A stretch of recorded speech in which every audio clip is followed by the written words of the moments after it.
And you're listening to Dollars and Cents, the segment with CPA Dan Geltrude, 7:45 a.m. each Saturday. I was reading a story about Prince, and I was actually going to claim that I was Prince's fourth cousin to try to get some of that money.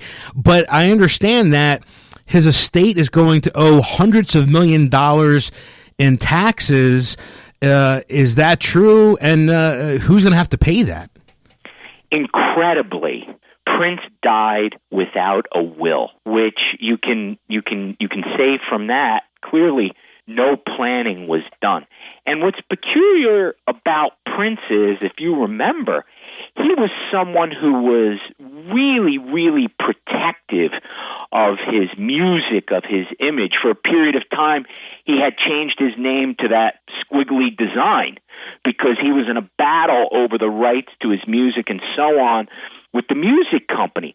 So to think that he died without any directives, let's just put the tax aspect aside for a moment, that he died without any directives related to what happens to his music.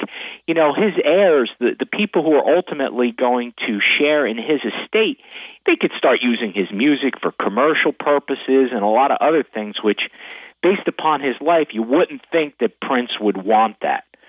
But let's now hone in on your question related to the death tax and Prince.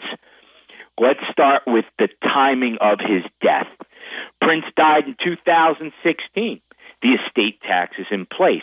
2017, if Trump is successful in getting rid of the death tax, Prince's estate would actually owe zero in tax. But it looks like, from what I've seen, they're estimating that Prince's estate is going to be worth somewhere between $300 and $500 million.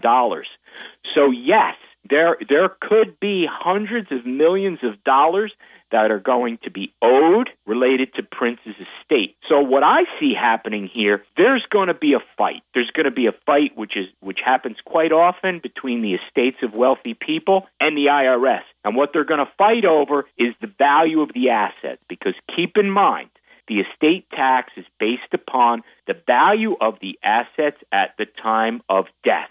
So many times after an artist passes, what happens? The value goes up. Now, based upon that value, the tax is going to be assessed.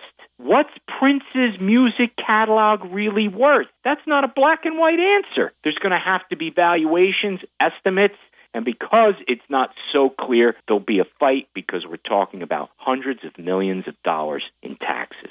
Now, we were talking about Prince, but I know that there have been other celebrities and famous people, very successful, that have died, and they've also had issues with the IRS over the taxes due on their estate. And who's responsible for paying those taxes? You're exactly right. And ultimately, who's responsible for the tax? The estate itself.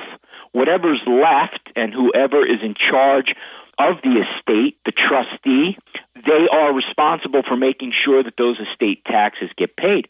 Michael Jackson is a very good example of what's going on with this right now, because ironically, the IRS and the estate of Michael Jackson are going to court next month to fight over the value of his estate at the time of his death, because it's estimated that since he died in 2009, his estate has earned gross $1 billion. But that doesn't matter. What matters is what was he worth when he died, and what was his image worth when he died.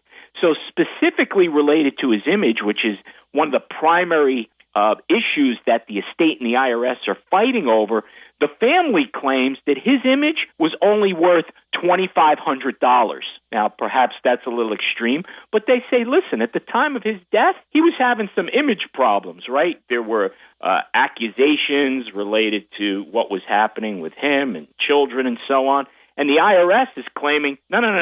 That image was worth over $400 million. Well, if it ends up that the IRS is right and his image was worth $400 million or more, that's a lot of tax, more than $100 million just on that issue. And you know what? He may not have, or his estate may not have the cash to pay the tax. Another great segment with Dan Geltrude, CPA extraordinaire. Dan, thank you so much, and we will talk to you again at 7:45 a.m. next Saturday. Another great segment. Thank you so much. Thank you, Ken.